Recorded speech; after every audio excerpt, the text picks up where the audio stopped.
Seja muito bem-vindo a mais esse estudo. Hoje nós falaremos sobre os aspectos dos evangelhos. Como assim? Quando nós lemos os livros, é possível dividir o conteúdo ou os elementos desses livros em 5 partes diferentes.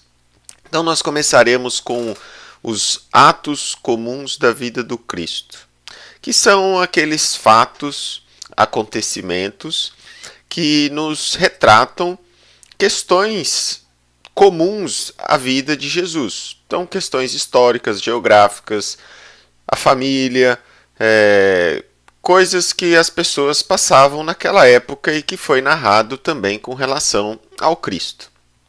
Então, aqui para começar, nós temos 2 exemplos: o nascimento de Jesus e também uma questão familiar. No nascimento de Jesus, quando a gente lê a passagem por Mateus, ela também é relatada por Lucas, nós perceberemos algumas ligeiras diferenças na forma em que é abordado.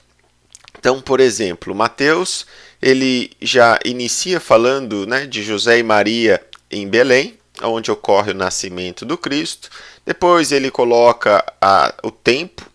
Então era no tempo do rei de Herodes, e fala também da história dos magos que vieram do Oriente. Quando nós lemos essa mesma passagem em Lucas, a diferença é que José e Maria estavam se deslocando para um recenseamento e Jesus nasceu então em Belém.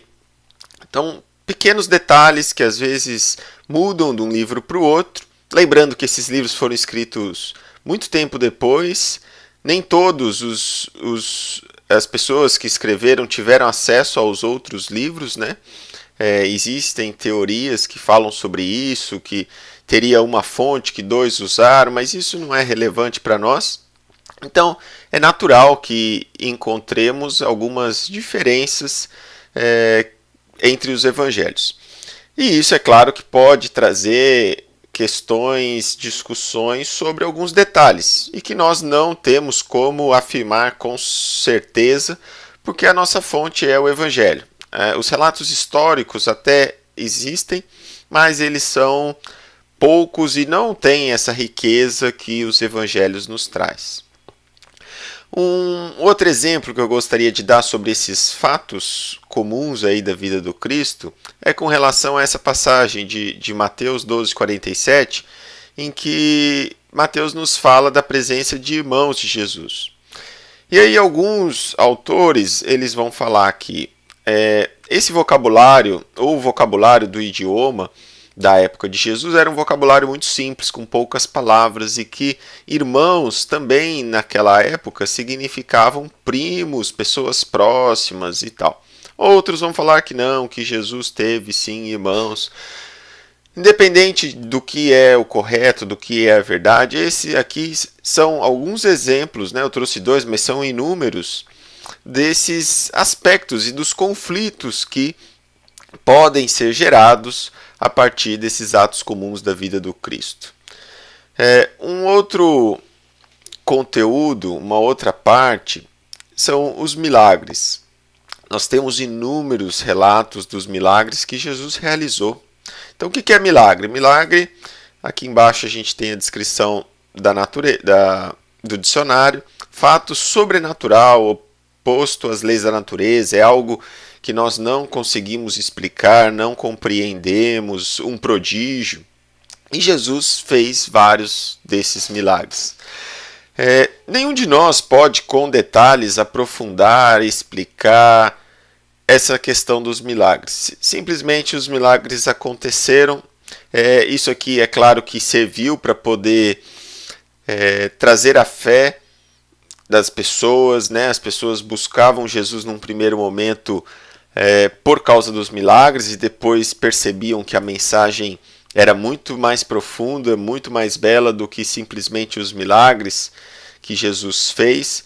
Mas ele foi sim importante naquela época e hoje nós temos a oportunidade de ler e de ouvir esses milagres que aconteceram. Também pode ser um motivo de discussão, por exemplo, a transformação da água e do vinho que está aqui, João 2, 7 até 9, fala sobre isso, pode gerar discussões entre diferentes interpretações, mas que também nós não poderemos afirmar com certeza, porque desconhecemos totalmente essas questões. Um outro elemento também, que esse é um pouco mais complexo, são as passagens que formam os dogmas das religiões. O que é um dogma?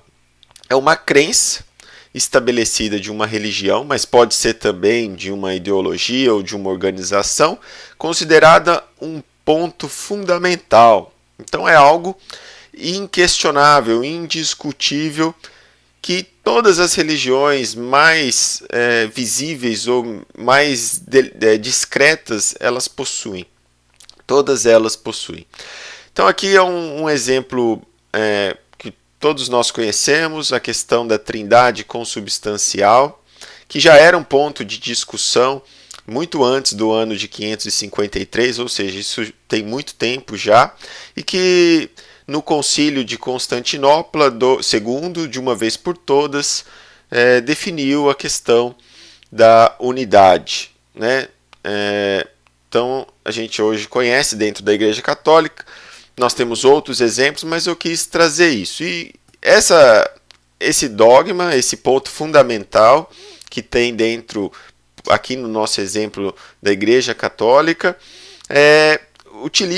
desce de outras passagens, né? Por exemplo, João 10:30 lá fala que Jesus e o Pai são um. Eu e o Pai somos um. Há outras passagens. Então isso traz o fundamento para poder consolidar um dogma. E isso a gente tem vários outros em várias religiões. Os dogmas, eles também podem ser motivo de grandes discussões, mas também que dificilmente trarão resultados frutíferos, né?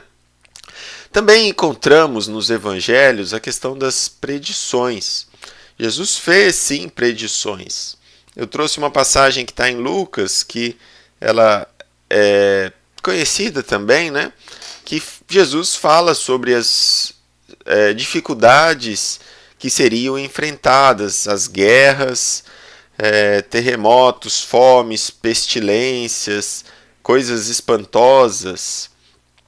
Também alerta os discípulos das perseguições, das prisões que viriam a acontecer logo depois que Jesus nos deixou aqui na Terra, né? E finalmente o quinto elemento é o ensino moral. Esse aqui, indiscutivelmente, é o de maior importância. Ele é universal. Todas as religiões, as diferentes ramificações dentro do cristianismo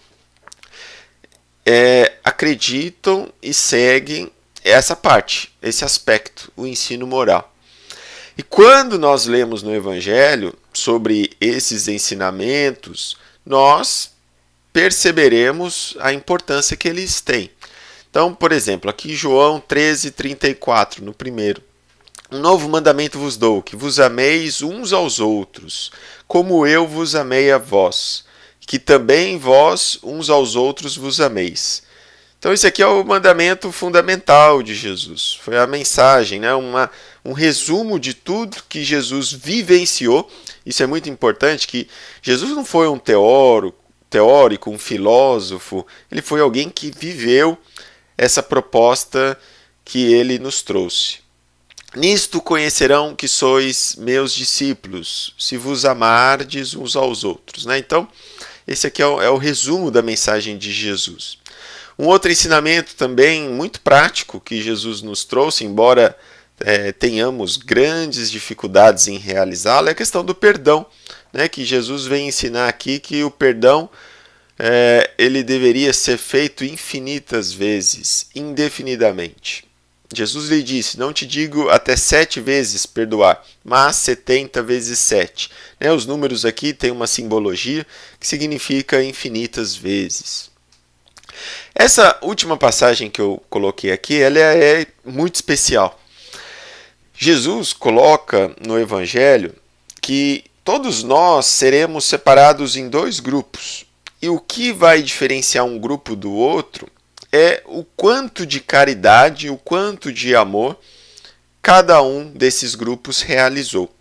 Então, aqueles que praticaram, né, que quando as pessoas tiveram fome, deram de comer, sede, de beber, quando foram visitar, vestir, essas pessoas seriam bem-aventuradas, seriam felizes, porque haviam praticado a caridade, que nada mais é do que a ação do amor. Então esse ponto dos 5, ele é unificador, porque todos os cristãos, independente das denominações religiosas, acreditam, buscam e ele não tem discussão. Esses ensinamentos, eles são claros, são comportamentos, é um manual de conduta, né? E é o principal objetivo das nossas vidas. Enquanto todos os outros que nós comentamos, eles são causa de separação, segregação, discussão, esse aqui não. Esse aqui, que é o mais importante de todos, ele é unificador. Aqui eu trouxe algumas frases de diferentes líderes religiosos, de diferentes tempos também, que vão trazer quando ressalta essa importância do aspecto moral do Evangelho. Então o Papa Francisco, ele vem falar que a condição para a gente poder estar pronto para encontrar com Jesus não é somente a fé aqui é importante, mas uma vida cristã plena de amor, caridade ao próximo, que é a mensagem de Jesus, né? Lutero, importantíssimo na Reforma Protestante, o cristão vive não em si mesmo, mas em Cristo e no próximo. De outro modo, ele não será um cristão. Allan Kardec, que codificou a doutrina espírita, fora da caridade não há salvação, né? Não é fora da religião específica A, B ou C, mas fora da caridade. E esse também é o que a gente leu lá em Mateus 25, o ponto fundamental que Jesus coloca que definiria o nosso futuro após essa nossa vida aqui na Terra. E também encontramos essas verdades universais que Jesus nos trouxe nas outras religiões não cristãs. Então Maomé vem falar que a verdadeira riqueza de um homem é o bem que ele faz neste mundo. Nós encontraremos também lá no hinduísmo, no budismo e nas outras diversas religiões que as pessoas que às vezes nem ouviram falar de Jesus, culturalmente o cristianismo não chega em todos os lugares, mas que buscam essa vivência, buscam ser pessoas melhores, buscam vivenciar ensinamentos semelhantes ao que o Cristo nos trouxe. E esse é o ponto principal, né? Tanto Jesus como esses outros líderes colocam que é aquilo que nós devemos estar sempre nos questionando, pensando, o que estamos fazendo para sermos pessoas melhores? O que nós estamos fazendo do nosso tempo, dos nossos talentos? Estamos multiplicando ou estamos escondendo? Esse é o grande ponto que nós devemos sim pensar, refletir, discutir com um objetivo bem prático, né? Com a vivência desses ensinamentos. Todos os outros que nós falamos aqui, os atos comuns, os milagres, os dogmas, as predições, são questões que ficam num segundo nível de importância quando nós comparamos com o ensino moral. Então é esse que deve ser a pauta, né, das nossas reflexões, das nossas discussões, quando nós estamos falando do Evangelho. Isso sim deve ser explorado ao máximo. Agradeço a atenção de todos e até o próximo estudo.